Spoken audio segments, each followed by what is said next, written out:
For today's session, we are honored to host Mr. Abhishek Ram, HR Director at Kama Ayurveda. Abhishek sir has worked with PNB Housing Finance and Jubilant Foodworks and has rich experience in talent management and HR strategy. We are delighted to have you with us, sir. Thank you.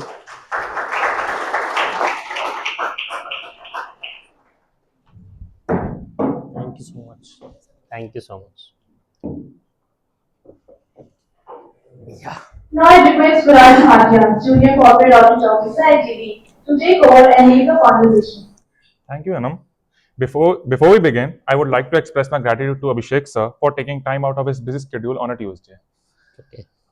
It's truly an honor to have you with us today, sir. Thank you. Likewise. So with this, let us begin with our first question. Sir, can you take us back to your early professional journey?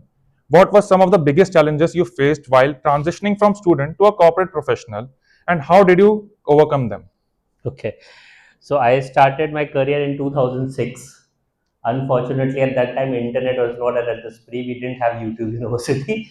So the biggest challenges that we faced was there was no one to tell you what to do.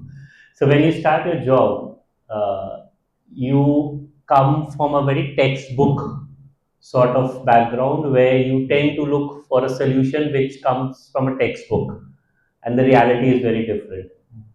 The reality is no one will tell you what to do. First of all, there is a cutthroat competition happening, okay, and people have a lot of expectations from you. So the first challenge was to unlearn myself from college to the harsh realities. So you need to be resilient. There would be time where you will feel undervalued. There would be time you will feel you will get criticized. There will be time when you will make mistakes. It's okay. I think so. We are all bound to make mistakes.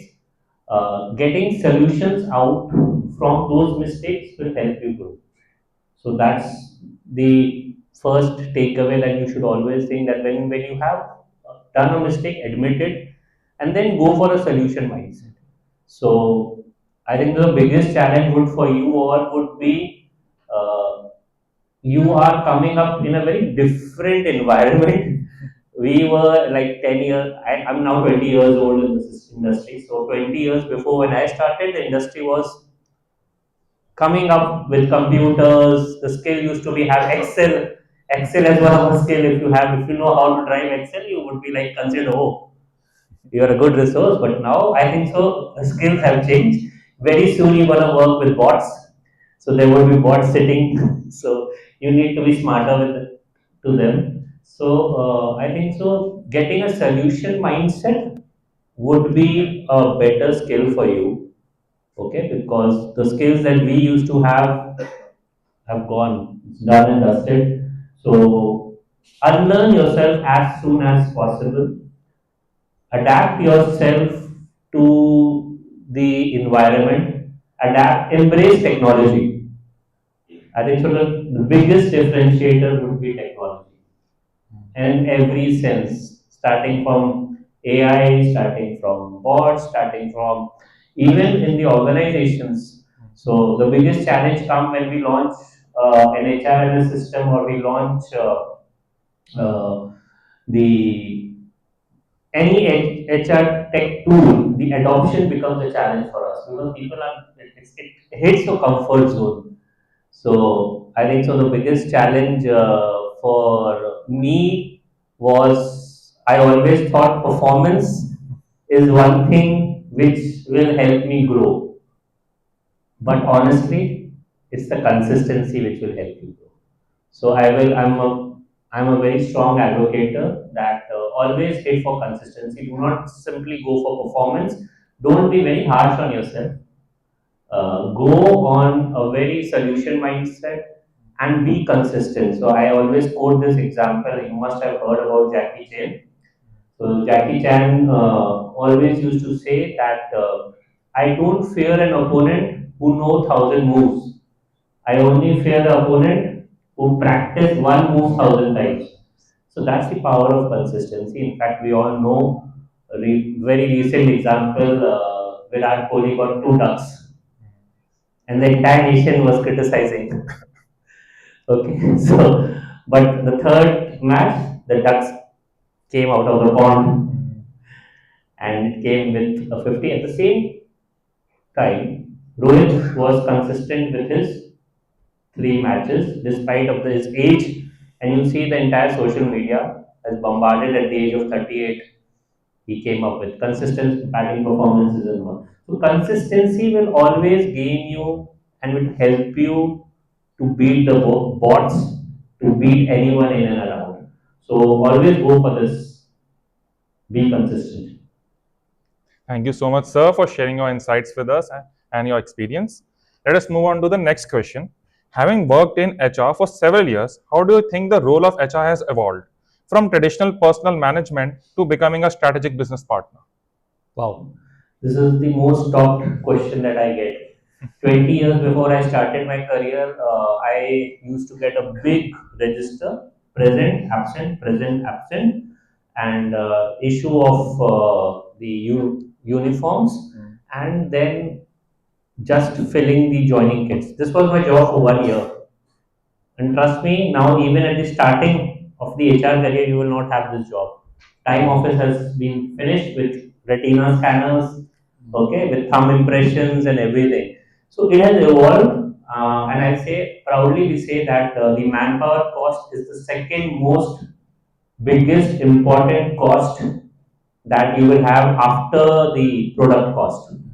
So which means the HR heads are a very strong business owners because if you have your manpower efficiency, if you have agility in your manpower cost, and you partner with business with respect to stakeholder management, with respect to bringing change management, driving change. So these days HR heads are part of all the business reviews because they drive transformation, and transformation comes from people. So you can copy the products, you can copy the strategy, but you cannot copy the people. So, and who creates and who transforms the people? It's the culture. And who's the custodian of the culture? Of course, it's the entire organization, but the drivers are generally the HR managers, HR function. Okay, so I strongly feel that HR is a very strong business, super business function. Firstly, because it has the biggest cost after the product cost. Manpower cost is a big cost. Second, it's the people who drive transformation. Okay, and we all heard that with 2030 bots gonna come take over. That's the reality. Of course they will come, they're gonna take over a lot of things, but how do we drive performance, how do we drive empathy, how do we drive culture, how do we drive org designs with humans and bots? That's gonna be a test for the HR as well. So I think so HR has evolved. It's a 360 evolution for HR. And I don't know, you guys don't have a specialization in HR, but in case if you feel like exploring, so I was a marketing guy when I started my career into sales, and somehow I picked up HR. And I picked up HR because I wanted to sit inside an AC office. But that's completely different. Today, HR is equally stressed because there are a lot of stress points that we also drive when it comes to optimization projects, when it comes to agility, when it comes to driving transformation. HR is also equally stressed. So I will say welcome if you want to try HR, if you try something related to people. Okay, so I always say my life revolved around three P's. So first P is pizzas. Out of 20 years, 10 years into pizza industry, ex Domino's, ex Pizza Hut. Okay. Second P is perfumes because currently last 4 years I am with the perfume organization, fragrances, and third is people. So my life has revolved around these three P's, and trust me, I have learned a lot. I feel that HR has not been a Rangoli function which is used to be. The type of conversations we built in, the empathy that we bring in, the change that we bring in is supernatural. Everyone respect. Okay, and gonna be tough, huh? It's not easy to fire people. It's not easy to handle emotions.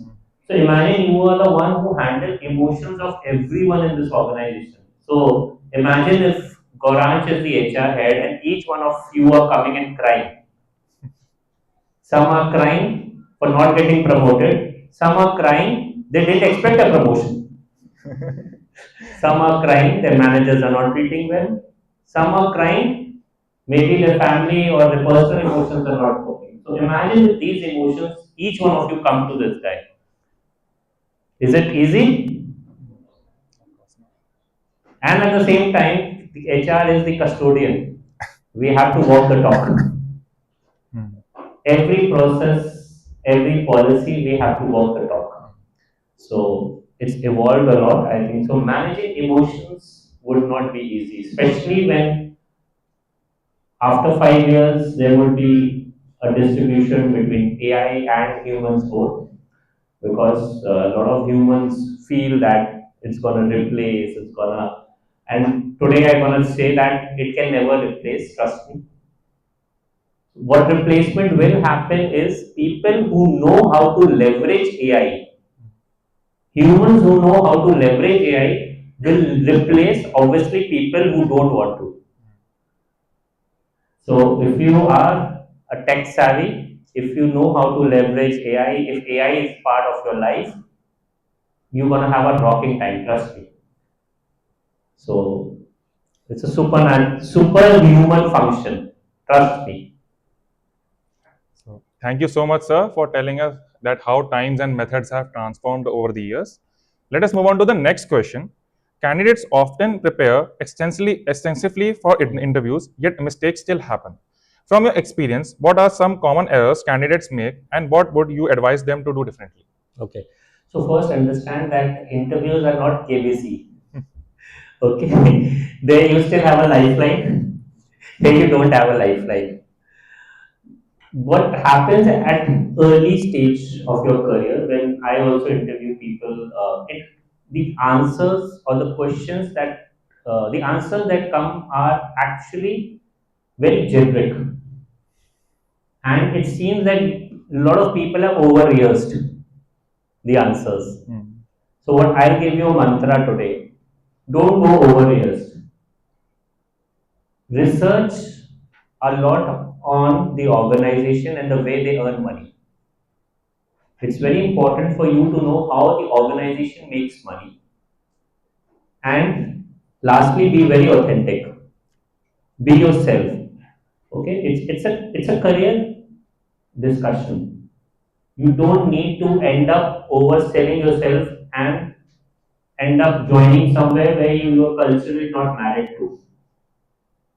Okay, so research the organization well, research the pedigree, uh, and be very authentic. Honestly, we also need genuine people.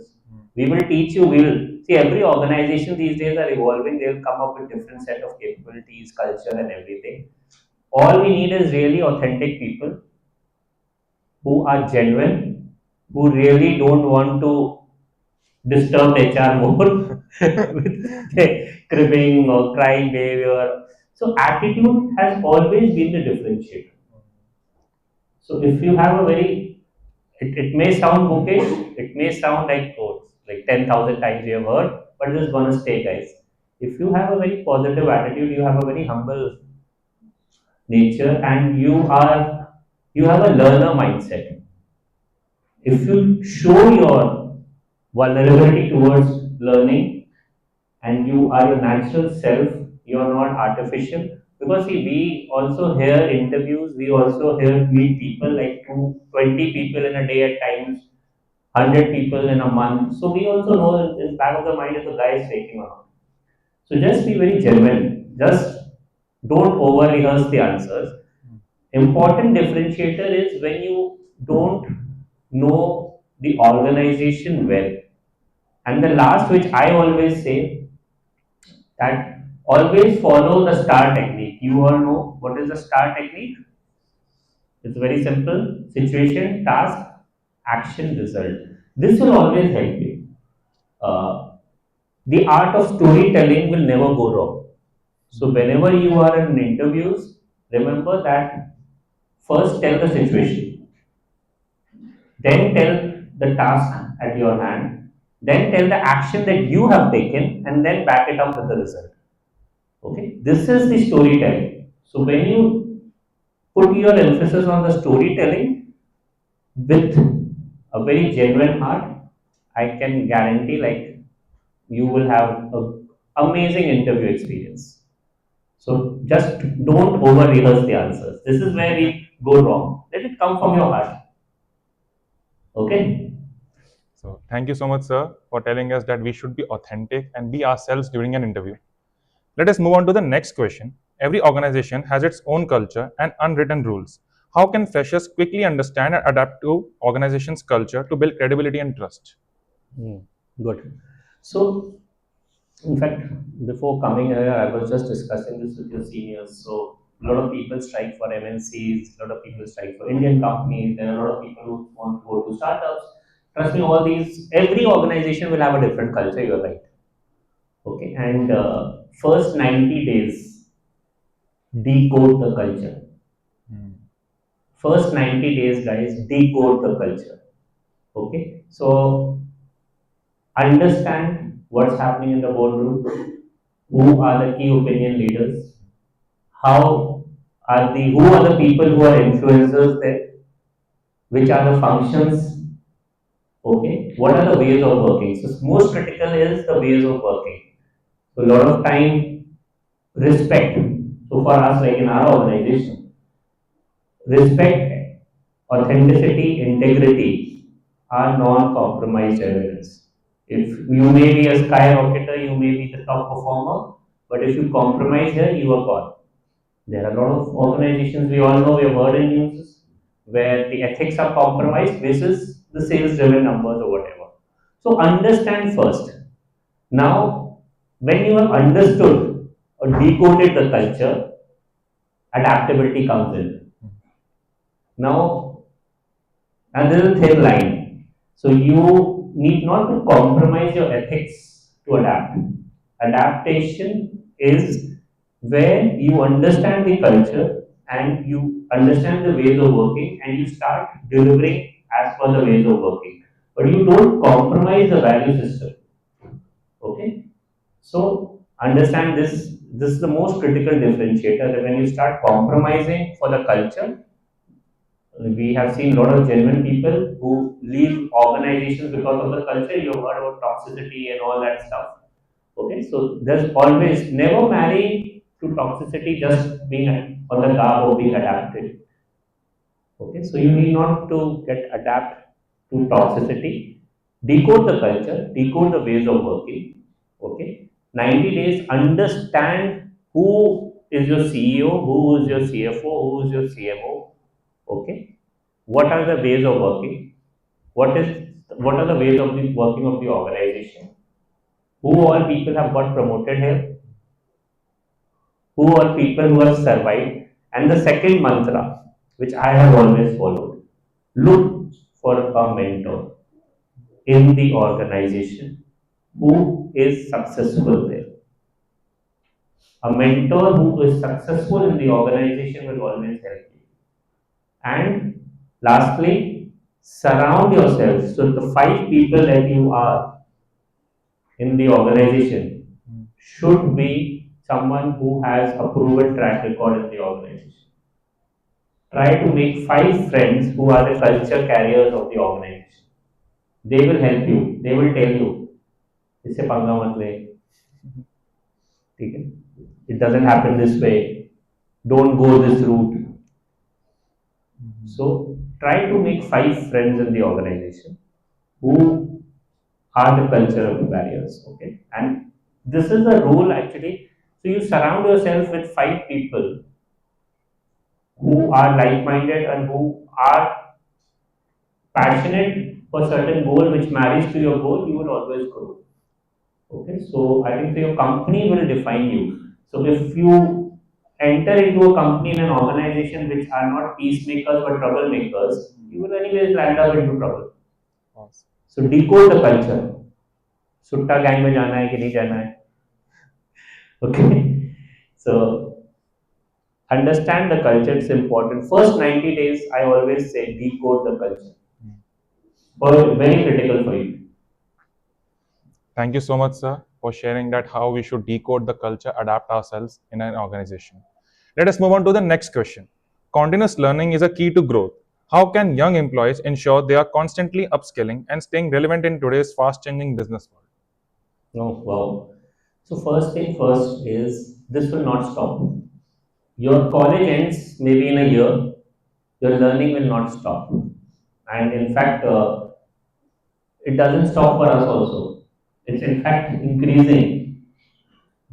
So I always say that you need to follow a 70-20-10 formula. Okay, that's a personal formula which I follow. 70% of your learning will happen at your workplace, and there would be learning would be with imitation strategy where you try to copy your bosses, where you try to copy people who have been successful in the organization, where you do take over stretched assignments, where you take over cross-functional projects. 70% of your time should go on these learnings, and the 20% you need to find a mentor. Your mentor, someone who will guide you in the corporate, is a very a coach. It would not be very key. Generally, how it happens is your boss tend to become your mentors. Because initially phases what happens is you tend to build a relationship with your bosses and they tend to become your mentor. So, but be very vigilant whom you choose as your mentor. Your mentor should be someone who is really successful, who has ethics. Okay. So, last 10% is through YouTube University or through your courses or your certifications. Don't stop your certifications. And certification doesn't mean that you go to a college or it can be with YouTube University also. So don't stop that. 10% because honestly you will not get time. Initially when you start your career, you would be like 10 to 11 hours at office delivering. 1 or 2 hours in commuting. So 12, 13 hours are gone, then you have a personal life and all. That's the reason I said 70-20-10. The 10% which you learn will make you extraordinary, exceptional from the incremental people. So there are people who are incremental, who don't have a learner mindset, who are very consistent with their office, 10 hours done, dusted. And there are people who will go after 10 hours, open the YouTube University, or do some Zoom classes at 8 p.m. also, at 9 p.m. also in the morning. These are extraordinary, exceptional people who are ahead the curve of these incremental people. Please have some. Yeah. So thank you so much, sir, for telling us that learning attitude is very important in today's changing world. Let us move on to the next question. In today's professional world, personal branding has become crucial. How can students start developing their professional identity, especially on platforms like LinkedIn? Good. How many of you are on LinkedIn? Perfect. How many of you have a professional banner? Very good. How many of you are posting every day, every once in a month? Very good. How many of you are part of threads of posts where suppose I have posted something and you have picked up not nice posts are very enriching, you have picked up with your own key takeaway. That's the differentiator. So take LinkedIn is a revolution, guys. Don't take it as a job board. Take it as a personal branding thought board. If you start, if there's a post and don't jump in the swimming pool just because you know swimming. If you have a master stroke, if you know backstrokes, if you have a master stroke, then jump and show your worth. So when you post on LinkedIn and you find there's a post where you can add something or it's a misleading post, jump in, try to build that post. Okay. try to say something about it. Okay, that's where you start building your professional brand. Second, uh, you should talk highly about the projects that you are doing. Okay, because right now, how many of you are experienced? Okay, few. So, how many of you are doing any projects? Okay. So if you are doing any projects and you are experienced, you have an edge, you should pick up a project. If you're not doing also, you should pick up a project and think about a project which is right now in hot topics. Okay. ESG,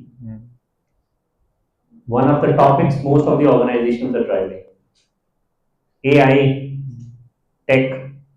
Okay. Think about these projects and start talking on your LinkedIn profile about these projects. It's a very good tool to market yourself. Second important thing is you should all know your arenas. Which company, how many of you have listed your dream companies? Okay. You should actually have a list of your dream companies and start following and building network on the LinkedIn. One piece of advice, don't bombard the HR or don't bombard people there with your spams. Okay. Just observe. Just observe what are the posts coming, what's the latest updates happening. This will help you in your interviews. Okay. Build network. Okay. And I think so networking and relationship is very critical. So build your network that you need to stand out. So build your professional post, build your activities on LinkedIn, structure it in such way so that you look different from others. Okay, and it's a very strong self personal branding tool. And to be honest, to दिखता है वो दिखता है. Sir, since we will be starting the careers in the coming months or maybe years, so there might be a situation that we might be getting a very good company, a very big name, and the role is not something that we thought for. And on the other hand, we have a very suitable role for us, but the name of the company or the brand is not big enough.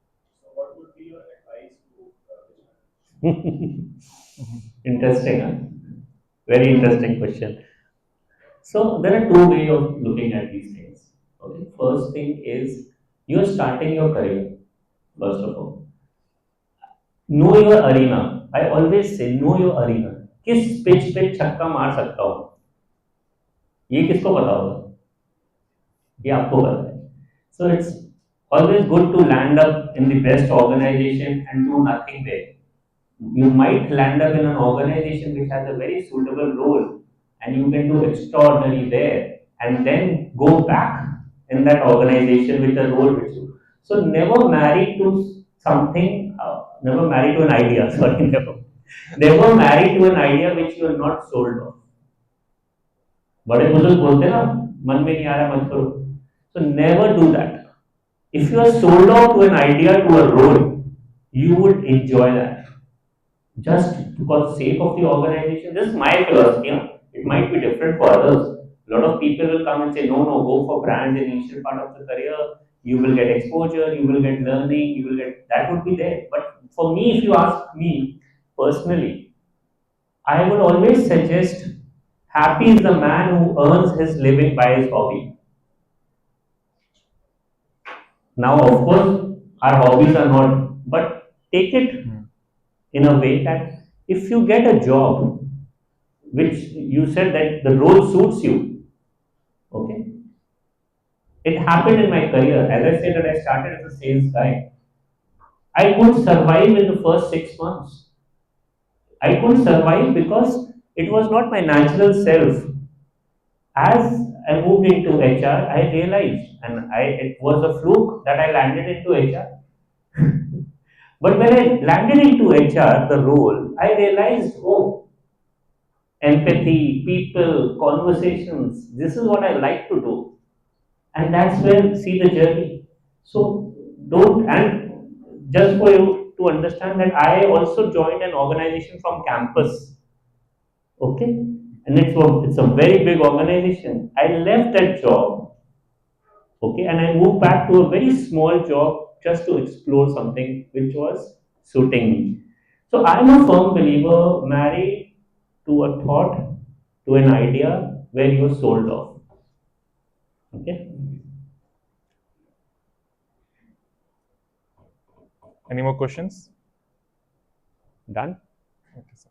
So, sir, on the behalf of Placements and Alumni Relations Committee, I'd like to extend a heartfelt thank you to you, taking out time on a Tuesday for us.